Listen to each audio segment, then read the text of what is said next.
Hey everyone, welcome back to another Fred tutorial. My name is Josh, and today I'm going to show you how to rotate an optical source and save an irradiance profile for each rotation using Fred's embedded script.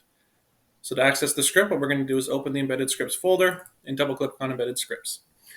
I'll just give a quick rundown of what this script is doing. So what we're doing is we're defining our optical source, which is being rotated, and then we're also defining our analysis surface, which is going to be saving the irradiance profiles.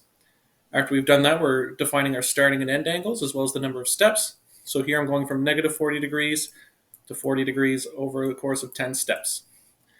After we've done that, what we're doing is we're using the irradiance to iron function.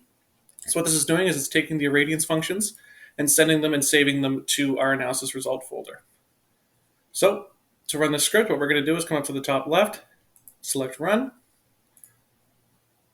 And what this is doing is it's rotating, and as it's rotating, it's saving an analysis result. So here we'll take a look at one here, which seems to be in the middle, and we'll just take a look at another one at the end, just to see that this was the irradiance for our final rotation. And there you go. As always, CBS is here to help support all Fred users, and keep an eye out for more helpful content just like this.